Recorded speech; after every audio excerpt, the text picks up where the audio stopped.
Hello friends, welcome to Bhagavathi lifestyle. இன்றைக்கி என்ன விலாகுன்னு பார்த்தீங்கன்னா, இன்ஸ்டன்ட் குலோப் ஜாமுன் மிக்ஸ் வச்சு குலோப் ஜாமுன் எப்படி பண்ணுறது அப்படின்றது தான் விலாகே. ஸோ சூப்பராக வருங்க. நான் நிறைய வாட்டி இந்த குலோப் ஜாமுன் செஞ்சுருக்கேன். சூப்பராக அவ்வளோ ஸ்பாஞ்சியாக ரொம்ப நல்லாயிருக்கும். நான் maximum MTR gulab jamun mix தான் எடுத்திருக்கேன். ஏன்னா அது ரொம்பவே நல்லா வரும். எனக்கு கொஞ்சம் ஈஸியாக இருக்கிற மாதிரி ஃபீல் ஆகு. அதனால தான் இந்த மிக்ஸ் எடுத்திருக்கேன். ஃபஸ்ட்டு ஒரு பவுலில் இந்த மிக்ஸை நம்ம ஆட் பண்ணிப்போம். மோஸ்ட்லி பிளாஸ்டிக் பவுலாக இருக்கணும், இல்லைனா கண்ணாடி பவுலாக இருக்கணும். அப்போ தான் நமக்கு ஈஸியாக ஒரு தோதாக வரும். ஸோ அதனால் மட்டும்தான் நான் பிளாஸ்டிக் பவுல் எடுத்திருக்கேன். நம்ம கொஞ்சம் கொஞ்சமாக பால் விட்டு நம்ம 4 விரல்கள் இருக்குது இல்லைங்க, 5 விரல்கள் இருக்குது இல்லைங்களா. ஸோ அந்த விரல்லையே இந்த மிக்ஸை நம்ம கிளறி விடணும். ஜஸ்ட்டு சப்பாத்தி மாவு மாதிரி நல்லா போட்டு பிசையலாம் கூடாது. ஒரு மாதிரி பூ மாதிரி பிசைஞ்சு எடுக்கணும். அதுக்கு பிசைஞ்சு நம்ம ரெடி பண்ணி ஒரு சைடில் வச்சுக்கணும். அதுக்கு அடுத்தது நான் சுகர் சிரப் தான் ரெடி பண்ண போகிறேன். ஸோ வாங்க எப்படி பண்ணுறதுன்னு பார்க்கலாம். முதல்ல நான் 500 கிராம் சுகர் எடுத்திருக்கேன். ஆக்சுவலாக அதில் ஒரு 700 கிராம் போட சொல்லியிருக்காங்க.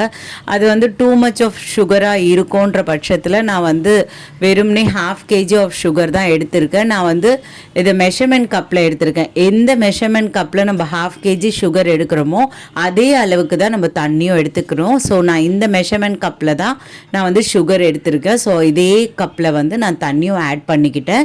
இந்த சுகர் நல்லா கரையிற வாட்டி நம்ம ஃப்ளேம் கொஞ்சம் ஹை ஃப்ளேம்லேயே வைக்கணும்.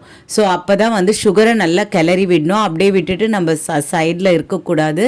ஸோ நல்லா கிளறி விட்டால் மட்டும்தான் அது நல்லா அது அந்த தண்ணியில் கரைஞ்சிடுறோம். ஸோ அதுக்கு அடுத்தது நம்ம ஏலக்காய் ஆட் பண்ணிக்கணும். நான் ஒரு 6 ஏலக்காய் 5 ஏலக்காய் எவ்வளோ நம்மளுக்கு ஃப்ளேவர் வேணும்னா நல்லா ஒரு 6 ஏலக்காய் போடலாம், இல்லை 5 ஏலக்காய் போட்டுக்கலாம். ஸோ நல்ல அந்த சலசலன்னு அந்த சுகர் வாட்டர் நல்லா கொதிக்கிற பட்சத்தில் நம்ம ஸ்டவ்வை சிம்மில் வச்சிடணும். சிம்மில் வச்சுட்டு ஒரு 8 or 10 minutes அப்படியே விட்டுருங்க. நீங்கள் எதுவுமே அதை டிஸ்டர்ப் பண்ணாதீங்க. ஸோ 8 or 10 minutes அப்படியே விட்டு நம்ம அதுக்கு அடுத்தது ஸ்டவ் ஆஃப் பண்ணிடலாம். அவ்வளோதான். இந்த சுகர் சிரப்பு அது பாட்டுட்டு அப்படியே ஆறிட்டுருக்கட்டும். இப்போ நம்ம குலோப் ஜாமுன் ரெடி பண்ணுறதுக்கு போயிடலாம். ஸோ அந்த மாவு கரெக்டாக இப்போ நல்லா சோக்காகி ஒரு மாதிரி சூப்பராக ஒரு பஃபினஸ் லைட்டாக இருக்கும். ஸோ அந்த பதத்தில் நம்ம என்ன பண்ணணும்னா, நம்ம உள்ளங்கையில் நல்லா நெய்யை அப்ளை பண்ணிக்கோங்க. நெய்யை அப்ளை பண்ணிக்கிட்டு கொஞ்சம் கொஞ்சமாக நம்மளுக்கு சின்னதாக போட்டு ஒரு குட்டி பதமாக போட்டால் மட்டும்தான் அது டபுள் தி பாலாக அது ரெடி ஆகும். ஸோ இந்த சைஸில் தான் நான் போட்டிருக்கேன்.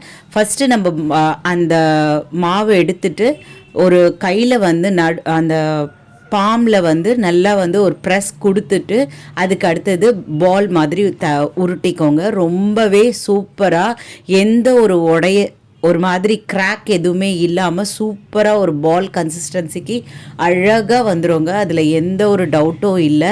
ஸோ இதுதான் பதம். நீங்கள் இதை ரொம்ப முக்கியமாக பார்த்துக்கோங்க.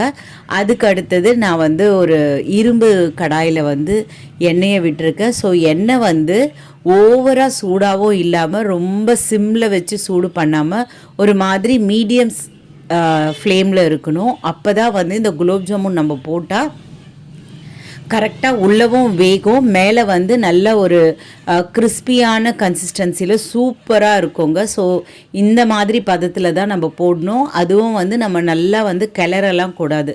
ஜஸ்ட்டு ஒரு மாதிரி பூ மாதிரி அதை கிளறி விடணும். அப்போ தான் இல்லைன்னா உடையிறதுக்கான வாய்ப்பு நிறையவே இருக்குது.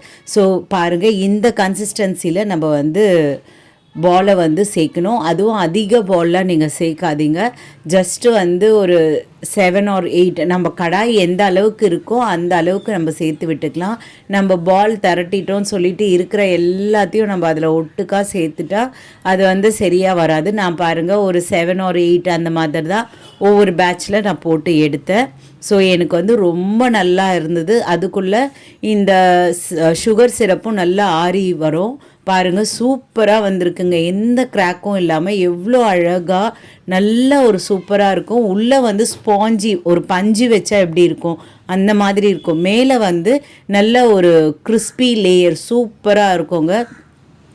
ரொம்பவே நல்லா வந்தது. ஸோ என்னோடய சேனல் உங்களுக்கு பிடிச்சிருந்தா சப்ஸ்கிரைப் பண்ணுங்கள், லைக் பண்ணுங்கள், ஷேர் பண்ணுங்கள் அண்ட் கமெண்ட் பண்ணுங்கள். உங்களோட ஒவ்வொரு லைக்கும் ஒவ்வொரு சப்ஸ்கிரைபும் என்னோட மிக மிக மிகப்பெரிய மோட்டிவேஷன். இது ஜஸ்ட் லைக் தட்டாக எதுவுமே சொல்லலைங்க, பாட்டம் ஆஃப் மை ஹார்ட்லேருந்து சொல்கிறேன். ஸோ நீங்கள் தான் எங்களை மாதிரியான ஹவுஸ் ஒய்ஃபை இந்த மாதிரி சோஷியல் மீடியாவில் வலம் வர செய்யணும். நீங்கள் கொடுக்குற அந்த தம்ஸ் அப் அண்ட் இந்த சப்ஸ்கிரைப் மூலயமா மட்டும்தான் நான் நிறைய வீடியோஸ் வந்து அப்லோட் பண்ண முடியும். ஏன்னா அப்போ தான் எனக்கு நல்ல ஒரு மோட்டிவேஷனாக இருக்கும். நீங்கள் நல்லா என்னை சப்போர்ட் பண்ணணும், அப்போ தான் என்னாலேயும் ஏதோ ஒன்று பண்ண முடியும் அப்படின்ற வந்து அந்த ஒரு ஒரு பூஸ்டப் பண்ணுவீங்க. So please support my channel. நிறைய பேர் என்னோடய வீடியோஸ் பார்க்குறீங்க, ஆனால் வந்து லைக் பண்ண மாட்டேன்றீங்க அண்ட் சப்ஸ்கிரைப் பண்ண மாட்டேன்றீங்க. ப்ளீஸ் எங்களை மாதிரியான ஹவுஸ் ஒய்ஃபை நீங்கள் தான் மோட்டிவேட் பண்ணணும். ஸோ பாருங்கள் எவ்வளோ அழகாக சூப்பராக வந்திருந்ததுங்க. ரொம்பவே எனக்கு பிடிச்சிருந்தது. ஆக்சுவலாக இது அடிக்கடி நான் செய்வேன். அடிக்கடி மீன்ஸ் ஏதாவது ஃபெஸ்டிவல் டைமில் அந்த மாதிரி. இது வந்து என்னோடய பாப்பா பர்த்டே, ஸோ அதனால் வந்து இதை வந்து அவளுக்கு ரொம்ப பிடிக்கும் குலோப் ஜாமுன்னா.